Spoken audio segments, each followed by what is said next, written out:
So we are going to be talking about Persia and Greece this morning in the class. This is going to be almost all history until we get to the very end of the class. We're going to make some biblically based comments about that. So you'll need your Bibles later in the class, not necessarily right now at the beginning. So we spent time Wednesday night talking about what empire? Anybody know? Raise your hand if you know the answer to that question. What empire? Okay, we talked about Persia and specifically the Jews living under Persian rule. We're trying to cover chronologically the history of this period because, again, to understand where we are in the intertestamental period, we have to cover the history. I mean, there's just no other way around that. To talk about the Septuagint, to talk about why the Old Testament was translated into Greek without understanding the historical background really would not make a whole lot of sense. So we have to talk about all of this. And so bear with me if you don't care for history that much, or if it's tedious to listen to this, or if you're wondering at the end of this, well, where's the Bible? And we will get Bible at the end of the class, but the reality is we don't get as much Bible in this period because... Why don't we get that much Bible in this period? Because this period is not in the Bible. That's exactly right. It's sometimes called the silent 400 years, which is not completely true, but there's not a whole lot going on in the text of the Bible during this period. There's a whole lot going on, just not in the Bible. And so in this class, we won't really have a lot of Bible material, at least at the beginning of the class. So Persia and Greece. So we talked about the fact that we've got the Babylonian Empire. The Jews lived under Babylon. We've got the Persian Empire. It takes over from the Babylonian Empire. The Jews live under the Persian Empire. By and large, did the Jews do well under Persian control? Yes, no? Raise your hand if you think yes.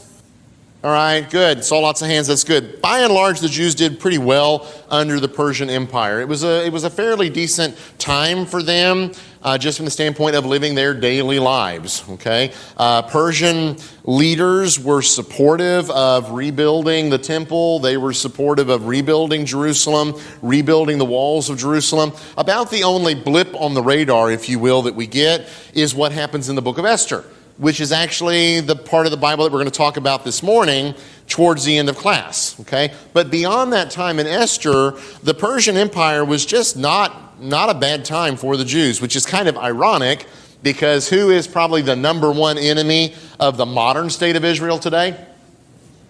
Iran, which is they are the direct descendants of the Persian Empire, okay, of the Persians. So it's kind of ironic that that's that way, but that's not in the scope of the class, so we're not going to go down that rabbit hole. So when we talk about Persia and Greece, we have to spend a little time talking about Greek colonization. How in the world do these two empires come into contact with each other? Well, there was a lot of migration among the Greeks during this earlier period that would continue on into this period, but it really goes back a lot farther than that. There was also direct establishment of colonies, and in some places that we don't normally think about. So we kind of list this out there. We think of Greeks living in where? Greece, that's what we would think of. But in the ancient world, they have migrated and colonized to other areas, and so we have Greeks living in Greece proper, including Crete and Cyprus. Okay, those would have been areas that really would have been more or less Greek areas before they start establishing colonies. But we also have Greeks in Sicily and southern Italy. We don't really expect that because, who lives in Italy, right? Who lives in Italy? The Romans do. Well, they will later. They don't live in Sicily and southern Italy at this time. And so the Greeks are able to colonize those areas. And by the way, there are some really good Greek ruins in southern Italy. Okay, some of the best Greek ruins you'll see are in southern Italy. So if you happen to get to Italy and you're enjoying all this Roman stuff and you have an opportunity, go down south of Rome, south of Naples, and see some of the Greek ruins that date to the Greek period. So Sicily, southern Italy, the Western Mediterranean. So the Western Mediterranean is where? Where's the Western Mediterranean? Spain, that area out that way. Okay, they've got Greek colonies out there. We also have, thank you, Caleb, you got that mic in anticipation. I appreciate that. We also have Greeks around the Black Sea. Black Sea today. Who's the northern border of the Black Sea? Yeah, part of it. Ukraine, who would like to have all of the northern border of the Black Sea? Russia, okay? So we have Greeks around the Black Sea also. Now, we have Greeks in Western Asia Minor, which is in a region called Ionia. Western Asia Minor. Asia Minor is modern day what? Turkey, okay? So those western seacoast areas of Asia Minor also get Greek colonies.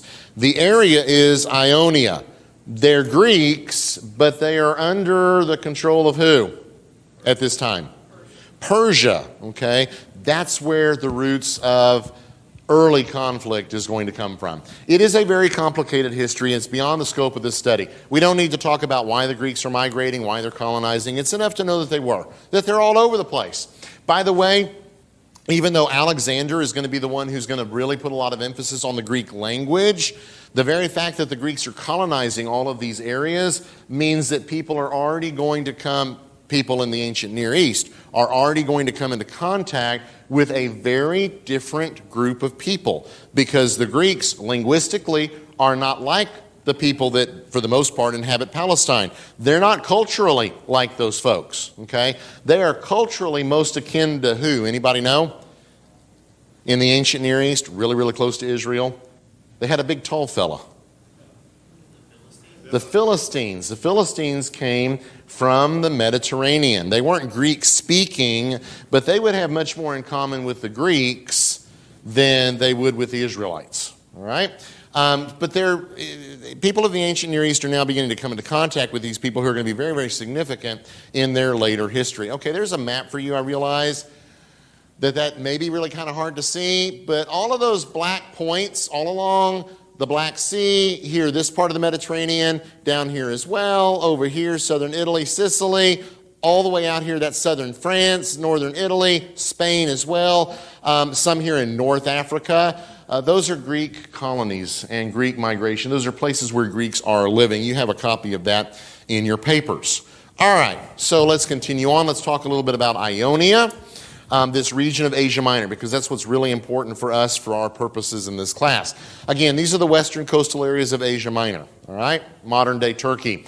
These cities, Ionia, the cities of Ionia, fell completely under Lydian control when Croesus, who reigns from 560 to 544 BC, was king, all right? So they had been colonies. They had ties to the mother city. All right? So if Athens sent colonists over, there would be ties between those two groups. And so what happens in Ionia was important for what happened, or for the people in Greece proper. Persia ended up taking over this area when Cyrus conquered Lydia. They had been under Lydian control. The cities of Ionia, as well as other Greek cities of Asia Minor, came under Persian control. Okay? Just like the Jews. When the Persians conquer Babylon, the Jews come under Persian control, even though they had been under Babylonian control prior to that. Persia chose to administer these cities through native tyrants who are responsible to the Persian satrap. So the satrap is like the governor of the area. How are we going to deal with these Greeks? Well, they kind of like the idea of being city-states, so we'll let them be city-states, but we're going to make sure we put the tyrant in control. And when you think tyrant, what do you think of? Okay, King George III, okay. You think of somebody who just does what he wants, right? He's an autocrat. Even though some of these cities had at least some leanings towards democracy, okay? And democracy, understanding, is in Greece, ancient Greece, very, very different than what we think of in modern America. But the Persians come along and they say, we're going to put tyrants in control of these cities, and they're going to be responsible to the Persian governor. So it is a little bit different way of administering these folks over there in Western Asia Minor. Persians are not stupid. They know that just beyond Asia Minor is what? What's on the other side of that ocean? Greece. Okay, so the Greeks are very, very close at hand. So the Persians are exercising a certain amount of caution, or a little bit different way of administering these folks. All right, let me pull up, maybe. Oh, I'm sorry. I'm looking at my computer. Y'all are going to have to bear with me. I'm used to looking at my computer, and I'm sitting here clicking, and nothing's happening. Well, it's happening up there. So let's go back. Sorry. There's our map, and you will just notice that red circle over there. That's Ionia. So cities that we're familiar with, there's Ephesus, there's Miletus. Those are cities of Ionia. All of this green area is where the Greeks are living. Of course, that's the Persian Empire. It's all the Persian Empire at this point in time. All right, so Ionia and the revolt. What happens here? Let me pull up my screen. I want to stay right where I'm at. All right, so the revolt begins in 499 BC. Darius the First is king of Persia. All right, Darius is a pretty powerful king. So maybe not a really, really good time to rebel, but that's what they do. They rebel against Darius in 499. The rebellion is supported by Athens and Eretria. Those are, of course, cities of Greece. Athens we're familiar with, less so with Eretria. But these are cities over there in Greece. They've got colonists over here in Ionia, and they're supporting the rebellion, okay? It makes perfect sense because anything that makes life hard for the Persians makes life easier for us because the Persian Empire is expanding, and as is going to be evident, the Persians have got their eyes set on also conquering Greece, okay? So they support this rebellion because, better than happen over there than happening on our doorstep. Why are all the European countries, including the United States, why are we supporting Ukraine with lots of weapons? I mean, lots of weapons. We have sent a lot of money, bullets, guns, tanks, and other things to Ukraine. Why do we do that? Yeah, Russian expansion. It's better to fight them. It's better to fight them in the Ukraine than fight them in Germany or NATO or the United States. Things don't change, okay? So the Greeks are doing it, the same kind of understanding, the same kind of attitude that we see still expressed today. All right, the Greeks end up burning Sardis in 498 BC. That was the Persian capital. The revolt is then finally suppressed after a sea battle near Miletus in 494. So the Persians have to deal with this for nearly 5 years. Okay, that's a pretty significant chunk of time to deal with the fact that there's warfare going on our western border, right over there, kind of where we might want to expand one of these days if it weren't for those Greeks. So the Persians then resolve to punish Athens, sorry for the typo there, and Eretria for the support of the revolt. The Ionian cities are taken care of, but we know, the Persians say, who's behind all of this? It's those Greeks living over there, Athens and Eretria. We're going to deal with them. We're going to deal with them later. All right, so if y'all have any questions, raise your hands. This is a photograph of the ruins of Miletus, again, ancient Ionia. Let's talk then about the first Persian invasion. Okay, and if you're thinking, boy, this sounds really familiar, if you remember back when you studied ancient history, you will remember this some. So, Darius the First is the Persian leader when the Ionians revolt. He puts it down, not very happy about Athens, primarily. So, the quote from Herodotus, and he's a Greek historian from later, but he says this. He says, that's Darius, appointed one of his attendants to repeat to him 3 times whenever his dinner was served, "My lord, remember the Athenians." So every time dinner is brought to Darius the First, there's a servant whose entire job is say, "My lord, remember the Athenians. My lord, remember the Athenians. My lord, remember the Athenians," so that Darius would never forget the Athenians. Doesn't that sound great? Probably not true, okay? Probably not true, but it sounds really good. It's really nice history, okay? History is filled with stories that are really illustrative and really nice. Maybe they're true, maybe they're not. Herodotus does come from a later period, but it does reflect that Darius probably thought a whole lot about the Athenians and what he can do about the Athenians because of what they had done in Ionia. So, in 492, the invasion of Greece begins. When does the Ionian revolt end? What year? Whew. You thought you didn't need to know that. 494, okay? 492, Darius begins the invasion of Greece. Thrace and Macedonia that are up in the north, they submit to the Persians, okay? The Persians come across with a very large army. The people of Thrace, the people of Macedonia, they just submit, okay? I guess we're going to be under Persian control, and they submit to the invasion. Macedonia is significant because later we have someone whose name is, anybody know? Alexander the Great of Macedon, okay? Culturally Greek, but he's actually a Macedonian, all All right? So they submit to the Persians, so the Persians can then continue on their invasion. However, the problem for the Persians is that they have a fleet. It's wrecked off of Mount Athos. We'll see a picture of that in just a moment, effectively putting an end to any further operations. If you're going to invade Greece, you have to control what? Drew would appreciate this. Our Air Force people, maybe not so much. They don't have airplanes back then. You don't have to control the skies, you have to control the seas. Because Greece is a series of cities built on a lot of peninsulas with a lot of mountains separating them, but everywhere you go, the sea is pretty close by. So you got to control the sea if you're going to conquer Greece. And so when the Persians are invading, they've got a land army, but their fleet is wrecked.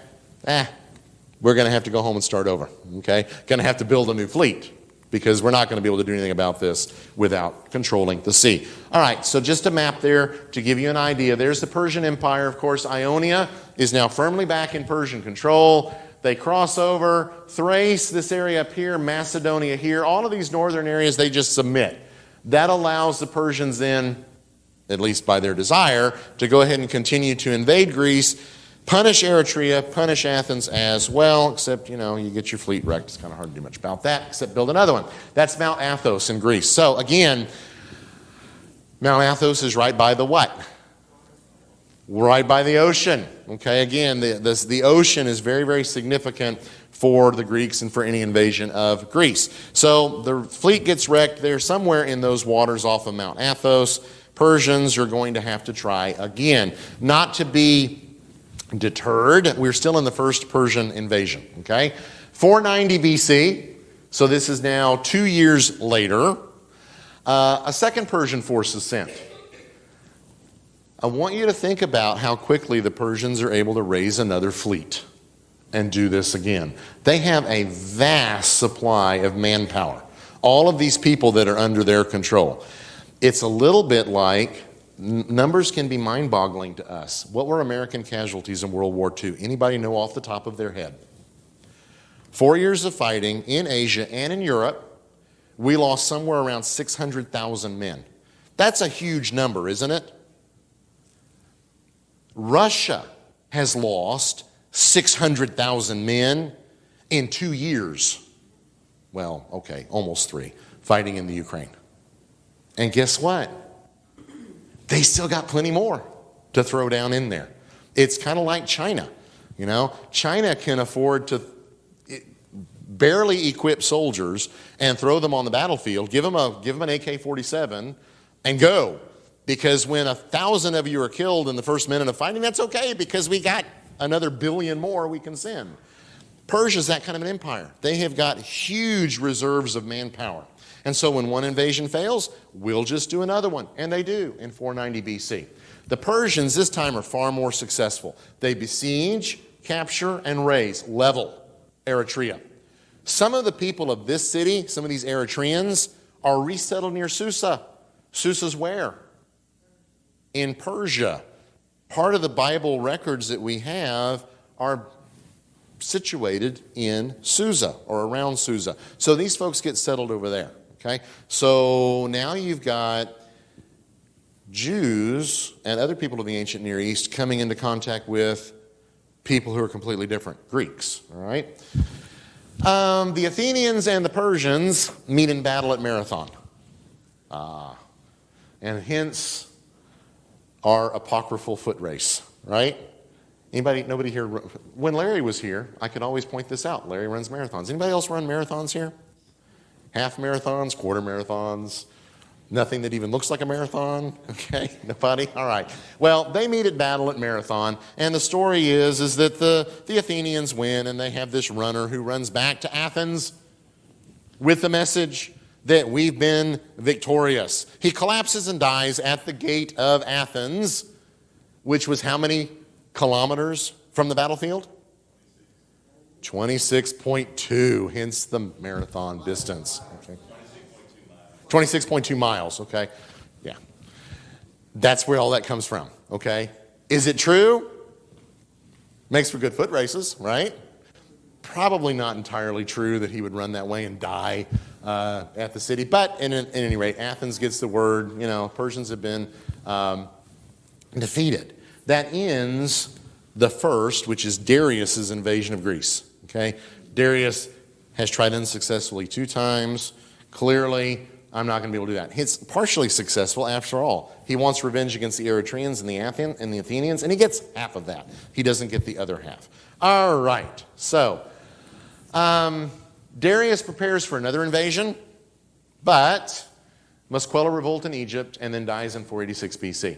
So he doesn't get to do this. So somebody else is going to get to take care of this. Anybody have an idea who? Without looking at your papers? Xerxes, okay. Invading Greece is going to be left to him, all right? Xerxes is important because we read about him where? In Ezra, all right, which is where we're going to get to at the end of the class. All right, this is a photograph from Marathon. This is the Athenian tumulus, which is that hill there in the background. They do something interesting here at this battlefield. They bury their dead. Normally they did not, okay? Normally they're buried, they're burned, they're cremated. But they bury their dead here on the battlefield. So if you happen to make it to Greece and you happen to go to Marathon to see the battlefield, you can pay your respects to the mass grave of the Athenians there at Marathon, all right? Any questions about that before we move on? We're moving very, very quickly. We'll get a mic up here to Aaron. One of the reasons it takes so long is Persia has a mighty army. They have no navy of their own, so they're having to get the Phoenicians to build a fleet and things like that because historically they're land-powered. But as you said, until you have a navy, you can't mess with Greece. Right. And interestingly enough, who controls the Phoenicians? Persia. They're all a part of the Persian Empire. So not only do you capture some, cool-looking cities there on the seacoast, you get all of these people that, one, are mariners, and they know how to build ships. Why are the Phoenicians, since you bring this up, why are the Phoenicians historically such great shipbuilders? They have timber. Anybody remember what the modern flag of Lebanon is? There's a big tree in the middle of it. It's a cedar tree. Lebanon's got cedars, really good cedars. And you need cedars because you need timber and you need masts and things like that. So the Phoenicians are able to build really good ships. They also have the misfortune that they can't grow much of their own food because their territory is limited and it backs up to these mountains. Okay? So they get trees from the mountains, they build ships, but they're going to have to trade. Okay? And by the way, they colonize as well. Where are they colonizing? North Africa and the Western Mediterranean. Out there, they're not called Phoenicians. They're called Carthaginians. And we're going to find them again in the record when we talk about Rome. Who else, besides the Persians, try to take advantage of what the Phoenicians can do and do well? Yeah, Solomon does. Okay? Israel is not a maritime power, but they do try it a couple of times. And they do it in conjunction with the Phoenicians because ancient Israelites really don't know much about building ships, much less sailing ships, okay? But the Phoenicians do, so we'll hook up with them. What else do the Phoenicians do?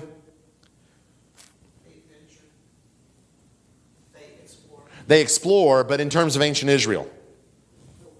Yeah, they provide a lot of material for the temple, okay? David arranges it, Solomon builds it. And it's all the Phoenicians, okay? All of this is interconnected. See, if you think history's boring, it's all interconnected. We get all this together. All right, so Darius, okay, can't do much about this. Got to take care of Egypt, okay? Egypt's really important, much more important than invading Greece. So we're going to deal with that. He dies, okay? Xerxes is going to be the next one on the throne. He's going to be the one that's going to take care of this invasion, or he's going to be the one that's going to take care of the invasion. Second Persian invasion. It begins in 480 BC, okay? Xerxes crosses the Hellespont. The Hellespont is that narrow waterway separating Asia Minor from Europe. He does that on pontoon bridges. Okay? How many of y'all have seen the Hellespont? Y'all have been there. Okay? Y'all have been there. You've been there. Okay. How wide is that? We're not talking auditorium length here. He spans it in a pontoon bridge. Okay. The first pontoon bridges, if I remember correctly, are destroyed in a storm. Not to be deterred, what does Xerxes do? what does he do? He builds another one, okay? Because we're getting across that Hellespont, all right? By the way, strategically, why is Turkey still so important today? They control the exit to the Black Sea. Why is the Crimea so important to Russia?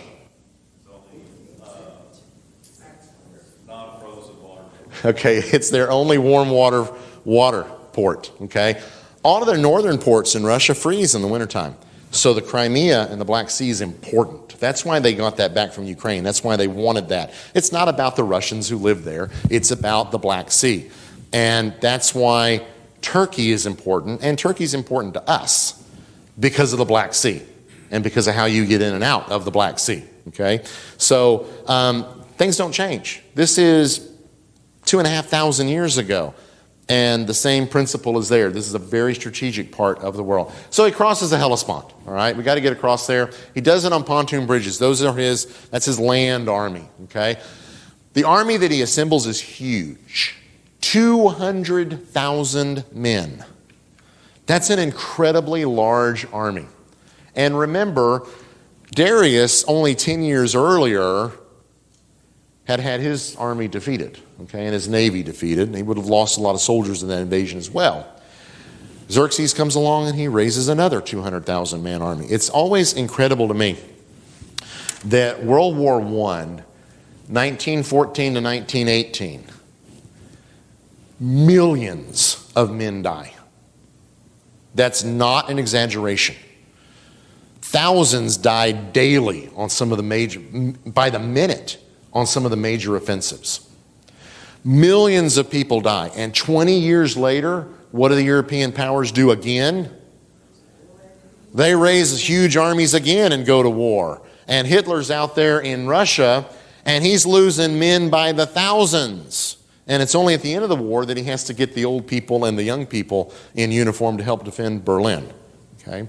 It's mind-boggling to us sometimes how much manpower these other powers can put in the field. Okay? We, population-wise, are a relatively small country. The United States is. We got a large landmass. Population-wise, we're relatively small at 350 million. So he raises 200,000, or he crosses with 200,000. By the way, that's not his full army. He's got to leave army back in Persia, doesn't he, to keep people from rebelling against him? And he has a fleet of ships. Again, those Phoenicians have been very busy building him more ships. John? Relatively small is an interesting way to phrase that, but we're number 3 in the world after China and India. Yes, but there is a huge gap between us and India and China. Correct. Okay? Correct. India just surpassed China for the most populous country of the world. I think Russia may be next at about 60% of us. I'm not sure on that one, though. There's a huge gap between us and China. So, all right. So he goes across the Hellespont. There's some other anecdotal stories. We'll leave them alone. There's a Persian victory at Thermopylae. We may remember that. Anybody? Does that ring any bells to anybody? Thermopylae? No? Okay. 300 Spartans. Does that ring any bells? Okay. Now it does. All right. 300 Spartans. That's what that victory at Thermopylae is about. That's what we remember it for. All right, so give you a map view here, and hopefully y'all can see that up here pretty well. The Persians invade from the north, heading south because Athens is, where is Athens? Athens is down here. They come to Thermopylae, and you've got this huge Persian army that's got to get through Thermopylae in order to get down to Athens. Remember what I said. In Greece, you've got the ocean, you've got peninsulas, you've got mountains, and sometimes the mountains are really, really close to the ocean. Thermopylae in the ancient world was that kind of place. This is Thermopylae as it looks today, or at least recently, with the Gulf of Malus, which is out over here. You can't even see it. Notice the roadway. There's a major highway now that runs through there. In the ancient world, it wasn't that wide, okay, because it's silted up. In the ancient world, the ocean was much closer in here to the mountains. So you got this Persian army of 200,000 men marching south, and the Greeks put 300 Spartans there. let's just be honest here, plus about 5,000 other allies, all right, behind the Spartans. They put them out there to slow down the Persian army. How in the world can 300 men with 5,000 allies stop 200,000 men?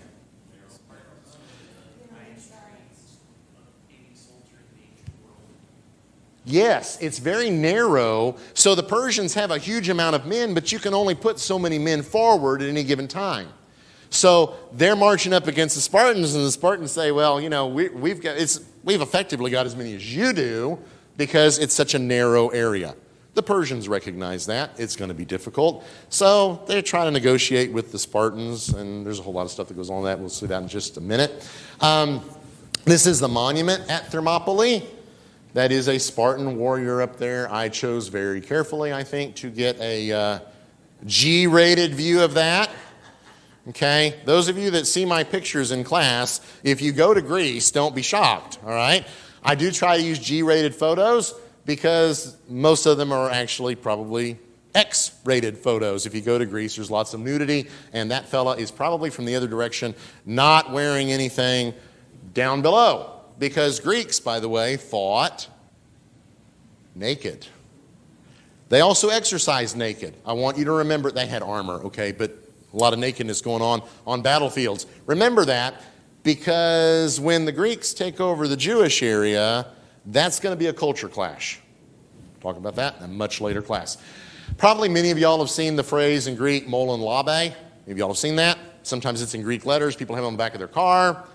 That means they are fans of the Second Amendment. It means, come and take it. Remember those fellas down at Goliad that had the 2 cannons, and the Mexican army came up and said, hey, we want your cannons.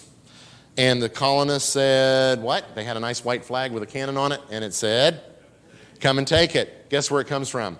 There, okay? So the Persians tell the Spartans, lay down your arms. Let us go through. And we won't bother you. Probably won't bother Sparta either. The Spartans' response is, you want our arms? Come and get them. Kind of brave when you're an army of 300 with 5,000 allies that are not nearly as well trained as the Spartans are. Okay? All right. So what ends up happening? Again, we're talking about the invasion here, 480 BC. While all this is going on, the Athenians evacuate the population of the city. Okay, we're not going to take any chances. We got to get all of our people out of here. By the way, what happened to those 300 Spartans at Thermopylae? They were massacred because the Persians found a Greek who, for a certain sum of money, said, I know a pass over the mountains and around behind the Spartans. And the Persians said, you know what? We have a little money in our pockets. We'll pay you. And so he led them around, and by the time that happens, now the Spartans have got Persians on both sides of them. They're slaughtered, all 300 of them. Okay, so the Persians get through Thermopylae. The Athenians evacuate their city. The Persians come along. They burn Athens. Okay, we don't like you. You've made trouble for us. This has been trouble for us for a while. So we're going to capture your city and we're going to burn it. I want you to remember that as well, because Alexander the Great, who is culturally Greek, will come along later and capture the city of Persepolis. And what do you think he's going to do to it? He burns it, okay? Why? As revenge for what the Persians did at Athens, okay? Nearly 200 years earlier. This is also something that is hard for us as Americans to remember, is that there is a great deal of historical memory in a good part of the rest of the world. When in 1990, the people of the Balkans, the Serbs, the Croats, and all the other people down there decide to start killing each other, one reason they're doing it, the Serbs were very adamant. We're doing this because of how the Kosovars treated the Serbs in 1600 and something. 300 years earlier. We, as Americans, forgive and forget, don't we? At the end of World War II, what did we do with Germany? We helped them. We helped rebuild them. What did we do with Japan? We rebuilt them. And now Japan and Germany are some of our greatest allies. That's how we are. And a lot of the rest of the world, there's a lot of historical memory. So Alexander the Great says, I'm going to burn Persepolis. Just so that y'all know, we remember what you did to Athens. All right, so the Persians burn Athens. The Persian fleet then is defeated at Salamis. Oh, here's our weak point again. If we don't have a fleet, we can't really do much in Greece. That's going to be a problem. Okay? So the fleet is defeated. The bulk of the Persian forces then have to fall back to Asia. Okay? We can't continue the invasion if we don't have control of the seas. In 479 BC, the remaining Persian forces are defeated in two battles. One is at Plataea, that's a land battle. The other is Mycale, that's a sea battle. So they get defeated twice. The remainder of their fleet gets defeated again. Photograph to share with y'all, or I guess a diagram, not a photograph. This is a trireme. This was a typical warship of both the Persians and the Greeks. Notice that it has a sail in the middle and a little one at the front, but what is it mostly powered by? Oars, okay? And a trireme meant it had 3 rows of oars, okay? And if you look very, very carefully in that photo of that image, you'll see them. 1, 2, 3, 1, 2, 3, right along there, okay? So they're manned by all of these men who are making the ship move. The sail itself will help, but it's not your main source of propulsion. You might notice up here at the front, what is that? Yeah, it's a ram. It looks really cool, doesn't it? It was meant to poke holes in the other side's ships. How many of y'all have seen Ben-Hur, the original? I haven't seen the more recent one. Raise your hand high if you've seen Ben-Hur. I've seen it. I am continually disappointed, okay? I am continually disappointed. Go see Ben-Hur, okay? Watch Ben-Hur. It probably doesn't cost anything. You can probably find it on Amazon. Watch Ben-Hur. It's a great movie. If nothing else, because there is a great battle scene that involves ships that are like that ramming each other, okay? In its heyday, Hollywood was pretty good. They made some good movies that really had some good illustrations. See Ben-Hur. Yeah, there's a whole lot of stuff in there about Jesus, and that's okay. It's the subcontext of the story, because Ben-Hur was a book written about the Christ, okay? It even says that, a story of the Christ, okay? You forget that some when you're watching the movie. Charlton Heston, does that ring any bells? Okay, all right. Charlton Heston, if nothing else, okay? In Ben-Hur. See the movie, it's really pretty good. What?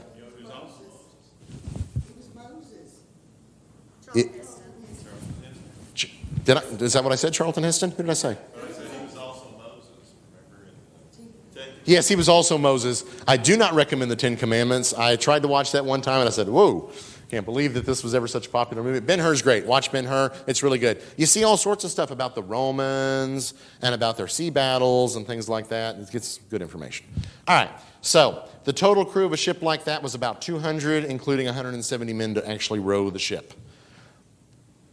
In the Roman period, a lot of them were slaves. In the Greek period, they were mostly free citizens of the city that fielded those ships, okay? So these were men of the city going out to defend their city, all right? So there's a diagram of the Battle of Salamis. Just note what goes on there. The Greeks managed to use a smaller fleet against the larger Persian fleet to defeat, again, the Persians. Just like at Thermopylae, had that Greek fella not betrayed his own people for money, Persians would have had a great more difficulty getting through Thermopylae, okay? So, why does all of this matter? What is our time? Good, we're right on schedule. Why does all of this matter? Well, a couple of reasons. One, Persian advance westward is stopped. They can't take Greece, okay? They're not going to take Greece. They take some areas of Greece that they'll control for a while, but they're not, mainly those northern areas, but they're not going to be able to keep control of it. Imperial expansion to the west is stopped. It sets the stage for the next major event which will affect the Jewish people during the intertestamental period, and that is what? Alexander the Great and the Greeks, okay? Because the Greeks are also expanding, and Alexander will really want to expand, okay?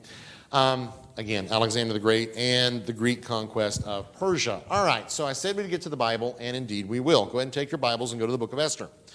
I want to point out some things here in the book. So Esther, chapters 1 and 2.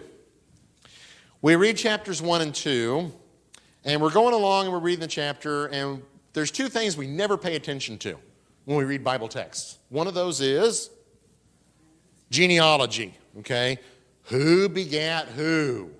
Whose father was who? Okay, we skip all of that. You shouldn't, because there's a lot of really good information in there that we are meant to see, all right?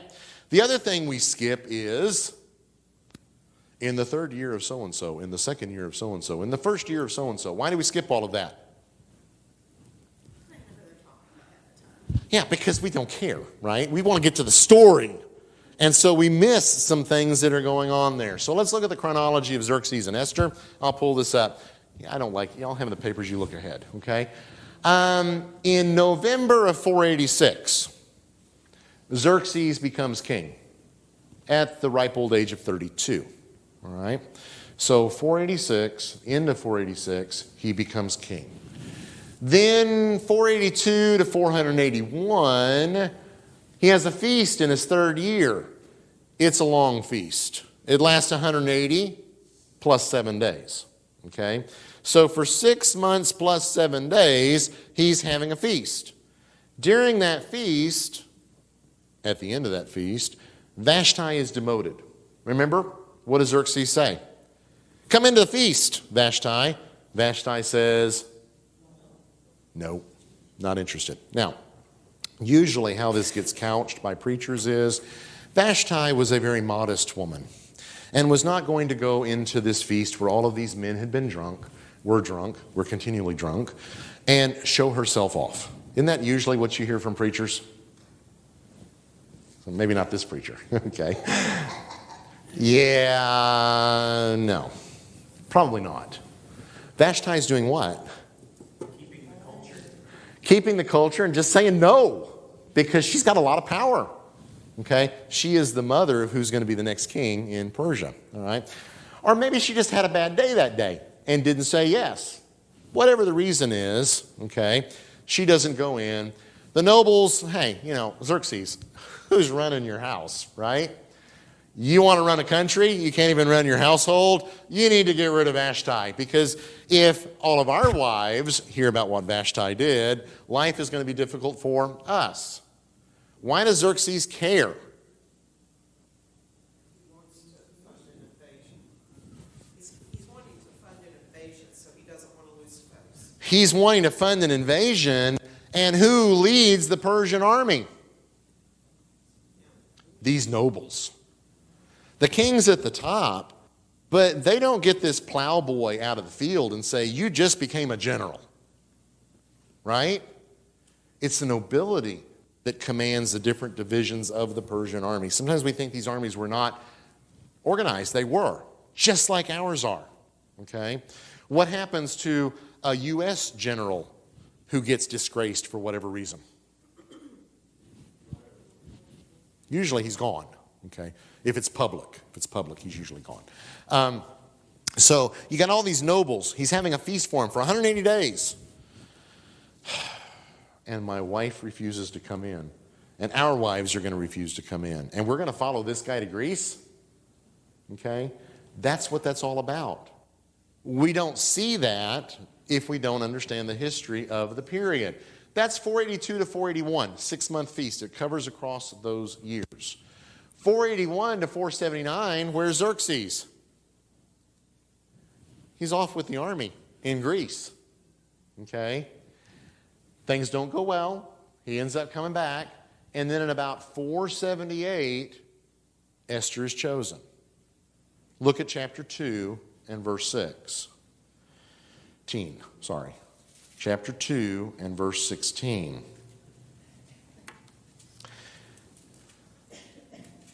Chapter 1, Chapter 2, 16. Chapter 2 and verse 16. And when Esther was taken to King Ahasuerus, again that's Xerxes, into his royal palace in the 10th month, which is the month of Tebeth, in the 7th year of his reign. Again, because we skip all the markers, we don't pay attention to them because that's all dates, right? We miss it. There's a huge gap between chapter 1 and chapter 2. And it is completely explained by the fact that Esther isn't around, or Xerxes isn't around. But he comes back, and that process finishes. Okay? And Esther then becomes the queen. The book of Esther didn't talk about any of that because it's not important to the story of the book of Esther. When we study the history outside of it, we understand what's going on. Okay? So Xerxes isn't concerned about, I'll deal with this later. I got to go take care of Greece. He gets back. He gets a new wife. Esther's the new wife. What happens to Vashti, by the way? She goes into the harem. Okay? She's there with all of those women who Xerxes tries out. All right? Who Xerxes tries out before he chooses Esther. They stay in the harem. You don't get to go back home. You don't get to go anywhere. You're now in the harem. All right? Vashti is demoted. She's no longer the head queen, head woman. She goes to the harem. But her son is going to be the next king. What about Esther's son? What happens to him? What happens to her daughter? There's nothing about Esther having children in the book of Esther. We don't know if she had any children. If she did, they're not mentioned. Okay? But it's going to be Vashti's son that's the next king. All right. So that is Persia and Greece. Any questions or comments before that next bell rings? All right. Wednesday night, we're going to talk about Alexander. I believe that's the next topic. It should be. We're going to talk about Alexander and the rise of Greece. Now it's going to become very important. You're going to see the Jews much more involved in the stories. Okay? Alexander has direct contact with the Jews. We'll talk about that. All right. Thank you all very much.